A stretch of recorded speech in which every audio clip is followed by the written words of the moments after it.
es el solvente corporal ideal. El cuerpo es de tal manera que se dice que el cuerpo es una solución acuosa que contiene numerosos solutos distribuidos en múltiples compartimientos. El medio acuoso va a permitir el transporte de sustancias nutritivas y de desecho y va a ser importante también para el control térmico corporal. La siguiente. Como habíamos mencionado, el componente más abundante del cuerpo humano es el agua. Y las proporciones van a variar de acuerdo a los grupos etarios, ¿no? Va a ser hasta en un 75% en un recién nacido, en el lactante un 65% y el niño ya va a adquirir las proporciones similares a las del adulto. El porcentaje de agua corporal total va a variar inversamente al contenido de grasa. La siguiente. Bien. Esta gráfica es para ver o visualizar el agua corporal total. Si se dan cuenta, está en esa línea roja que indica el porcentaje de agua corporal total, ¿no? Si se dan cuenta, al inicio puede ser el 75 hasta, ¿no? 80%, imagínense, ¿sí? Va descendiendo más o menos hasta el año de edad para adquirir más o menos las proporciones del adúltero, ¿sí? La raya celeste marca el intracelular y la blanca la extracelular. Si se dan cuenta también, al inicio hay muchos trastornos hidroelectrolíticos en el recién nacido, de tal suerte que al comienzo es un poco más la proporción del extracelular y un poco menos la del intracelular. Y se va regulando un poco en los meses siguientes, ¿no? Y como mencioné, alrededor del año de edad ya va a adquirir las proporciones de toda la vida. La siguiente. Entonces, más o menos el agua corporal un 60-70%, el líquido intracelular un 40% y el líquido extracelular un 20 al 30%, ¿no? Entonces, desde el punto de vista práctico, uno puede considerar 60% agua corporal total, el líquido intracelular 40% y el extracelular un 20%. Correspondiéndole al líquido plasmático un 5% y al intersticial un 15%. La siguiente. Además, hay tres pequeños espacios que son el agua contenida en el tejido conectivo, el cartílago y tendones, y además del agua unida a la matriz ósea, y el agua transcelular contenida en las secreciones digestivas, en el sudor, en el líquido cefalorraquídeo, en el líquido pleural, líquido sinovial e intraocular. Pero son espacios relativamente pequeños. La siguiente. En forma gráfica, nuevamente la distribución del agua corporal total, 60%, el 40% el intracelular y un 20% del extracelular. La siguiente. Entonces, debe existir un equilibrio delicado entre el intravascular y el intersticial, de tal suerte que se menciona que este equilibrio va a estar dado por la presión oncótica por un lado y la presión hidrostática o del bombeo del corazón, ¿no? La presión oncótica, las proteínas, las albúminas van a mantener el líquido dentro de los vasos sanguíneos, mientras que el bombeo del corazón por presión hidrostática va a permitir su salida. La siguiente. Bueno, eso también es conocido por ustedes, la distribución de los electrolitos en el líquido intracelular y el extracelular. Considerar en el extracelular como catión predominante al sodio y en el líquido intracelular como catión predominante al potasio. Siguiente. Bueno, una definición teórica de la osmolaridad es la concentración osmótica de una solución, o sea, el número de partículas disueltas en un solvente, ¿no? Y la osmolaridad plasmática se puede calcular desde el punto de vista práctico, ¿no? Considerando dos veces la concentración del sodio, la concentración de la glucosa sanguínea entre 18 y la urea dividido entre 2.8. Siendo los valores normales dentro de los límites de 285 a 295. La siguiente. Entonces va a haber mecanismos para el balance hídrico, ¿no? Entonces va a haber el mecanismo de la liberación de la hormona antidiurética y la sed. Van a conservar el contenido del agua corporal dentro de límites estrechos, regulando la relación agua-disolutos, es decir, la osmolaridad, ¿no? Manteniendo este equilibrio. La siguiente. Ya, entonces, pues, el organismo va a tratar de mantener siempre el estado de isotonicidad, ¿no? Considerando la osmolaridad dentro de esos valores ya mencionados. Entonces, hay estados hipertónicos y hay estados hipotónicos, ¿no? Por ejemplo,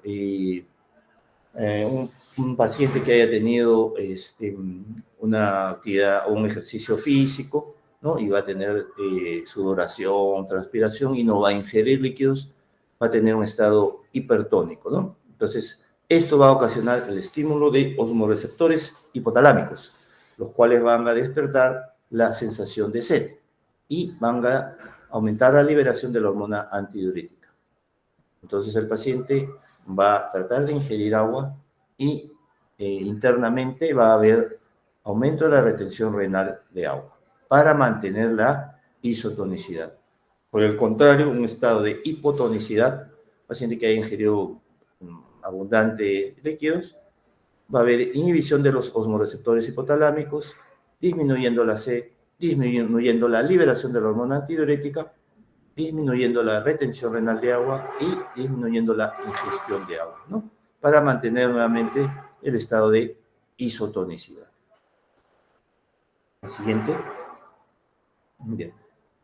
Lo que a continuación viene es la parte más importante, es la parte práctica que ustedes van a hacer, van a trabajar y van a hacer todos los días en pediatría cuando hagan sus evoluciones diarias en pabellón, ¿no? O donde les toque, en los sectores donde les toque trabajar, durante su infiernado. Entonces, el balance hídrico viene a ser la diferencia entre ingresos y egresos. Dentro de los ingresos, ustedes deben considerar la vía oral. Entonces, cuánto ha ingerido el paciente, ¿no? En lo que es dieta, líquidos, ¿no? Y el volumen ingerido de alimentos es también considerado el volumen de agua, ¿no? Algunos pacientes van a tener durante su hospitalización endovenosos, ¿no? Entonces, como vía, entonces se le puede estar pasando de repente, ¿qué le digo? 1 litro al día, entonces deben considerarlo como ingreso. Si además este paciente recibe tratamiento farmacológico, algunos de estos fármacos van a estar diluidos, por ejemplo, en 100 mililitros cada 12 horas. Entonces, esos 200 mililitros deben ser también considerados como ingresos. En el caso de pediatría, el agua de oxidación es como el ex, despreciable. ¿Ya? Entonces, no se considera en pediatría el agua de oxidación. En cuanto a los egresos, vamos a considerar las deposiciones, el volumen o la cantidad de orina, los vómitos, el drenaje y las pérdidas insensibles. La siguiente. El volumen a administrar de agua en un paciente, para poder hacer esto en pediatría debemos considerar dos tipos de pacientes, aquellos que tengan menos de 10 kilos y aquellos que tengan más de 10 kilos. Entonces, una fórmula práctica es administrar 150 cc kilo día a un paciente con menos de 10 kilos. Y cuando en los cuales puede haber restricción, ¿no? Pacientes cardíacos, pacientes edematosos, pacientes nefrópatas, uno puede restringir hasta 80 cc kilo día. En pacientes que tengan más de 10 kilos, lo primero que hay que hacer es calcular la superficie corporal, ¿no? En este caso, tenemos que utilizar la fórmula de superficie corporal, que es 4 veces el peso más 7 sobre 90 más el peso. Y una vez obtenida la superficie corporal, uno tiene que multiplicar, o la fórmula dice que hay que administrar 1500 cc metro cuadrado día. Y si hubiera estados edematosos, pacientes con problemas cardíacos, problemas de nefrópatas, y que haya restricción hídrica, uno administrará 800 cc metro cuadrado día, ¿no? Entonces, si el paciente tiene, según esta fórmula de superficie corporal, tiene 1 metro cuadrado de superficie corporal, multiplican 1500 por el valor obtenido de superficie corporal al día. Si sale 1 metro cuadrado de superficie corporal, será 1500. Siguiente. Ejemplo A. Entonces, si tenemos un paciente, un lactantito que pesa 6 kilos, multiplicaremos 150 cc por 6 y obtendremos 900 cc. Entonces, el paciente debe requerir aproximadamente 900 cc al día. Si tenemos un escolar de 35 kilos de peso, debemos hallar inicialmente la superficie corporal. Entonces, reemplazando los valores, según la fórmula de superficie corporal, vamos a obtener una superficie corporal de 1.176. Entonces, multiplicaremos 1500 por 1.176 y esto nos da 1764 cc. Entonces, el paciente requerirá 1764 cc al día. Para efectos prácticos, ustedes podrán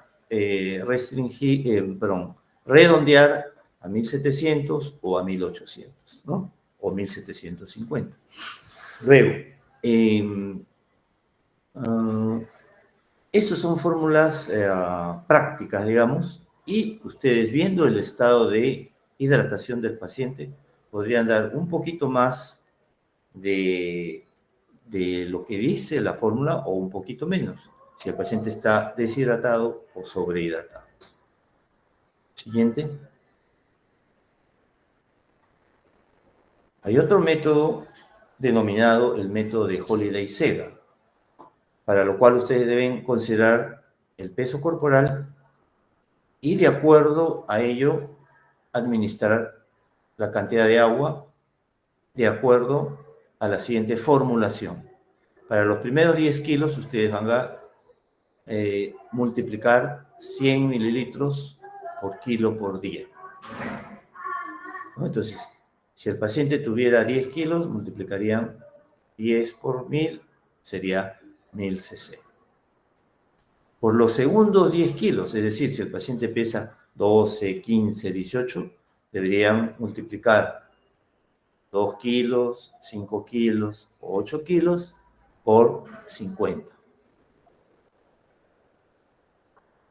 Eso se le agrega a los 1000 basales de los primeros 10 kilos.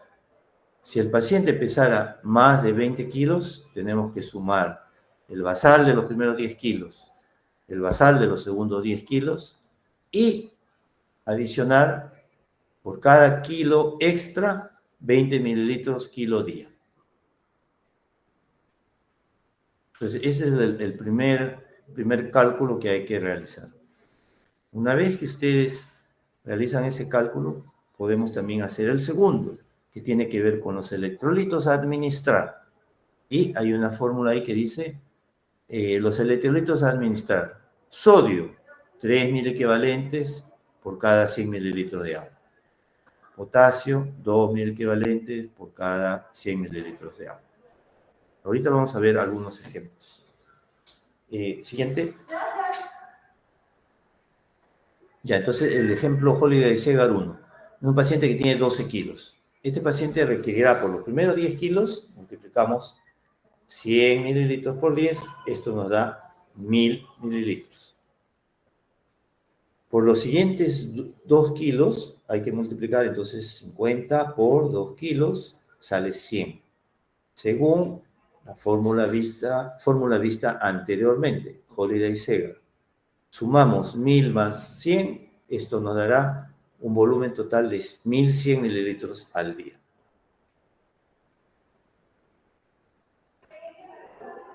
Siguiente. En un ejemplo de Holiday-Segar 2. El paciente pesa 30 kilos. Entonces, por los primeros 10 kilos requerirá 1000 mililitros. Por los segundos 10 kilos requerirá 500 mililitros, según la formulación Holiday-Segar que habíamos visto anteriormente. Y requerirá por cada kilo adicional entre 20 y 30 kilos, 20 mililitros por kilo de peso. Entonces, por los primeros 10 kilos, 1000. Por los segundos 10 kilos, 500. Y por los kilos extras de 20 a 30, vamos a agregarle el cálculo de 20 por la cantidad de kilos. En total sería 1000 más 500 más 200, resultando 1700 mililitros al día. Siguiente. Ya. Entonces, tomando el ejemplo anterior, ¿no? del Holiday Segar 1, el paciente de 12 quilates hemos dicho que va a recibir 1100 mililitros de agua al día. Entonces, la formulación dice, si por cada 100 mililitros de agua le corresponde 3.000 equivalentes de sodio, ¿cuánto de sodio deberá recibir al día? Entonces, hacemos una regla de 3. Simple. Por cada 100 mililitros corresponde 3.000 equivalentes de sodio. Si tenemos que el paciente va a recibir 1100, ¿cuántos mil equivalentes de sodio al día deberá recibir? Regla de 3 simple, directa, ¿no? Y sale, calculeando, sale 3 por 1100 entre 100. Y esto sale 33. Entonces, una forma sencilla de calcular la cantidad de 1000 equivalentes de sodio que este paciente debe recibir al día. Al día deberá recibir 33.000 equivalentes de sodio. La siguiente. Bien. Si uno empieza a dar el líquido de acuerdo a la primera fórmula que les mostré, que era 150 cc kilo día en menos de 10 kilos y 1500 cc metro cuadrado día en los mayores de 10 kilos, tenemos también los requerimientos según este cálculo. Y se da entre 3 a 5 mil equivalentes kilo día o 30 a 50 mil equivalentes metro cuadrado día de sodio como requerimiento. Y de potasio será de 1 a 3 mil equivalentes kilo día o 20 a 40 mil equivalentes metro cuadrado día. Solemos empezar con los valores más bajos, digamos, ¿no? Entonces el sodio sería 3, el potasio sería 1, si tenemos pacientes menos de 10 kilos. Y si calculamos con metro cuadrado, o sea, por superficie corporal, utilizaremos 30 de sodio, 30.000 equivalentes metro cuadrado día, y de potasio 20. Esto es dinámico. Estamos hablando de pacientes que van a recibir tratamiento endovenoso, ¿no? Entonces, una vez que tengan ustedes en este paciente probablemente crítico, vayan a ustedes a hacer el dosaje de los electrolitos dentro del estudio que ustedes van realizando de este paciente que está hospitalizado y quieren ver su medio interno, ¿sí? Entonces, si el paciente estuviera con poco o con bajo sodio, ustedes pueden subir un poquito de sodio. Si encuentran que el paciente está con un poco de potasio elevado, pueden bajarlo también, ¿no? Entonces, esto es dinámico. Una vez que tengan los valores ya determinados, ¿no? En un examen, una analítica sanguínea, ustedes podrían ir titulando este sodio y este potasio de acuerdo a los valores encontrados. La siguiente. De tal suerte que, si ponemos el ejemplo de este paciente, en los requerimientos, es un paciente de 10 kilos, deberá recibir 10.000 equivalentes de sodio al día, porque hemos dicho que es de 1 a 3, ¿no? El paciente que tiene 1 metro cuadrado de superficie corporal deberá recibir 30.000 equivalentes de sodio al día, ¿no? Entonces, inicialmente ustedes hacen su formulación de qué volumen debe recibir, o sea, agua, como líquido. Y de acuerdo a eso van a calcular cuánto necesita de sodio, cuánto necesita de potasio. ¿Bien? Entonces, esto es un poco manejo de pacientes que están, bueno, obviamente hospitalizados y a veces en cuidados intermedios, cuidados intensivos. Siguiente. Ya. Estos son valores referenciales. Estos valores referenciales le van a servir a ustedes para interpretar cómo está su paciente, ¿no? Entonces, los valores referenciales de orina, o sea, flujo de orina, en menos de 10 kilos es de 1 a 5 cc kilo hora. Y en más de 10 kilos, de entre 15 y 80 cc metro cuadrado hora. El flujo de heces, de 0 a 5 cc kilo hora, será un flujo leve. De 5 a 10 cc kilo hora será un flujo moderado. Y si tuviera más de 10 será un flujo de heces severo. Las pérdidas insensibles, que también son valores referenciales o fórmulas, en el recién nacido 2.6 cc kilo hora, en menos de 10 kilos 33 cc kilo día y en más de 10 kilos 400 cc metro cuadrado día. Eso es una tablita o una diapo que ustedes deben considerar siempre para ver si su paciente está dentro del rango normal, si su paciente está con un flujo leve, moderado, severo, ¿no? Por ejemplo, si ustedes ven que el paciente tiene un flujo severo de posiciones, ese paciente ya probablemente, de hecho, amerita ya un tratamiento endovenoso, ¿sí? Luego, las pérdidas insensibles van a tener que ustedes calcular para poder ponerlas en la parte de egresos, para poder realizar su balance hídrico. ¿No? La siguiente. Ya, entonces, por ejemplo, tenemos un paciente, vamos a realizarle su balance hídrico. El paciente pesa 6 quilates y tenemos un balance hídrico de 4 horas. Ustedes pueden hacer el balance hídrico en 4 horas, 6 horas, 8 horas, 12 horas, 24 horas, de acuerdo a la necesidad clínica del paciente. Perdón. En este caso tenemos un paciente que ha hecho una caquita de 30 cc en estas 4 horas y ha hecho pichi 40 más 20, o sea, 60 cc en estas 4 horas. Entonces, hay que calcular el flujo de orina. Entonces, orina, tenemos 40 más 20, 60. Tenemos que dividir 60 entre el peso del paciente, entre la cantidad de horas de balance. Entonces, 60 entre 6, 10. 10 entre 4, 2.5 cc. Entonces, si pasamos la anterior un ratito, flujo de orina de 2.5 cc está dentro de rangos normales. Lo normal es de 1 a 5 cc. ¿Ya? Siguiente. Entonces, ustedes pueden inferir que este paciente está orinando adecuadamente. ¿Sí? Flujo de heces. Ha hecho una caquita de 30 cc. Entonces deben dividir 30 entre el peso del paciente, entre la cantidad de horas de balance, correspondiéndole o resultando un valor de 1.25 cc kilo hora. Y si vemos la diapo anterior, por favor, ya.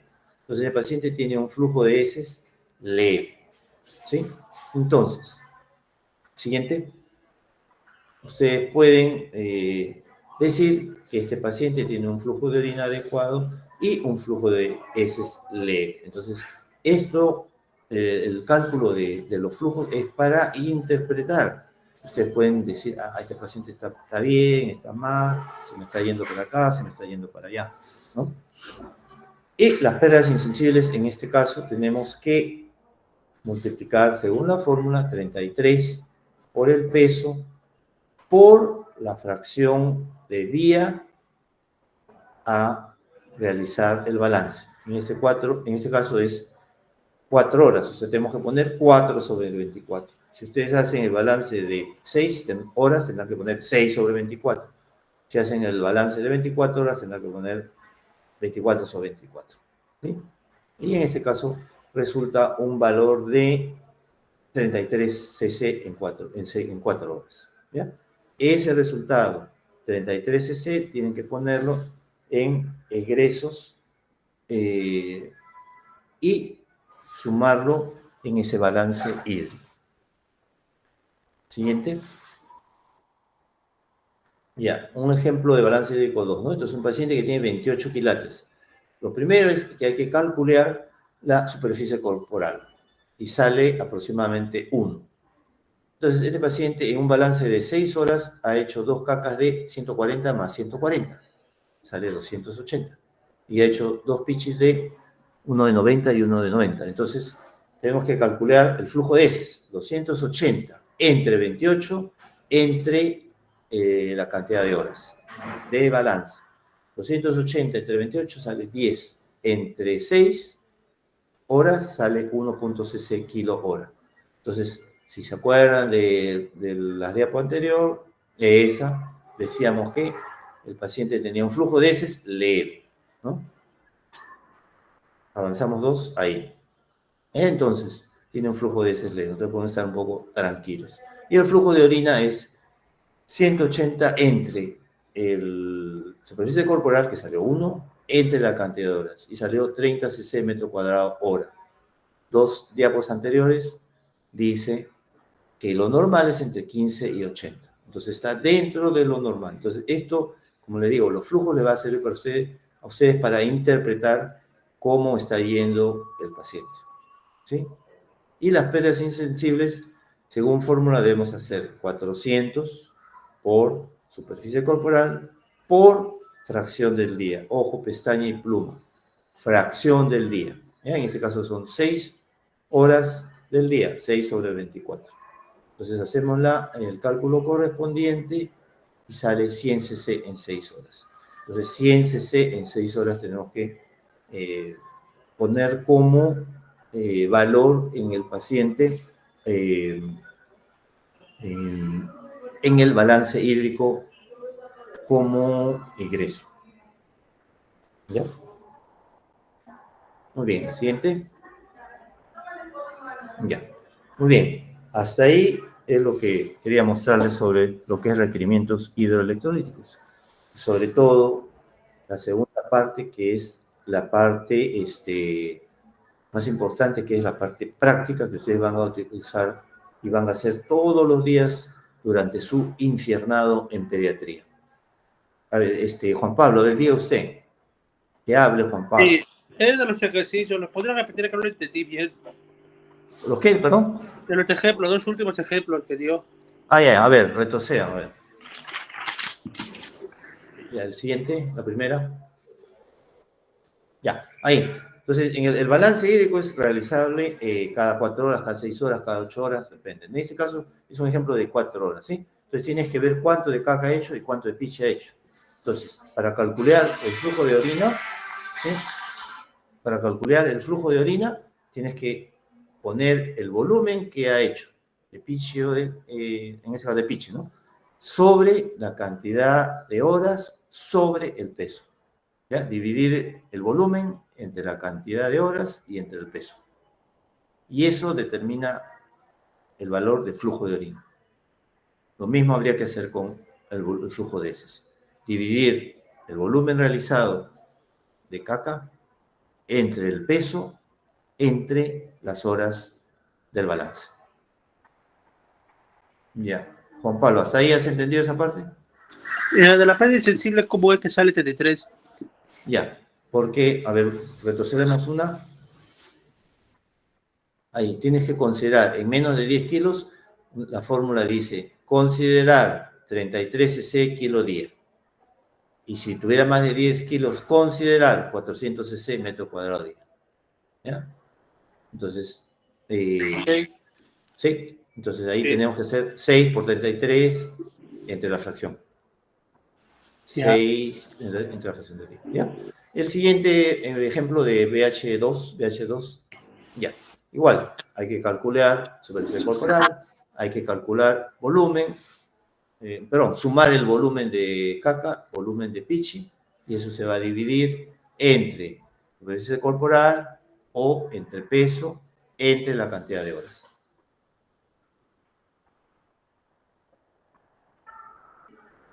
Sí, Calcúlate el peso y la cantidad ya. sí. Y para pérdidas insensibles hay esa fórmula que te digo. 400 entre por superficie corporal por fracción del día, ¿no? Y el enfoque ahorita Entonces, usa el HC para, como en lugar del peso, ¿no? ¿cómo? En la de orina, ¿por qué pone uno? ¿En dónde? ¿En dónde? En la orina. Ah, ya, porque hemos calculado que tiene 1 metro de superficie corporal. Este paciente es de más de 10 kilos, por eso ahí hay que calcular por superficie corporal.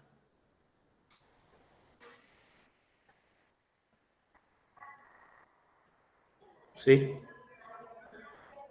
Aquí, doctor, gracias. Ya, sí. Dos anteriores, por favor. Ya, esto es por eso lo que tienen que saber. O sea, tienen que, bueno, o aprendérselo, o tenerlo ahí siempre para que puedan interpretar. ¿Ya? Lo puedan interpretar. Y, obviamente, la fórmula de requerimientos y la fórmula de Holiday y Seger tienen que saber. Entonces, tienen que memorizar o aprender o tenerlo siempre presente, ¿no? En su mataburro. Sí, no sé si alguien tiene alguna otra pregunta más.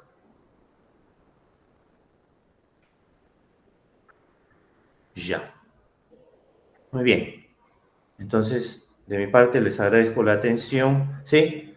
Y se están preparando ya entonces para la charla o la clase del doctor Takame, ¿ya? Conmigo, muchas gracias por vuestra atención y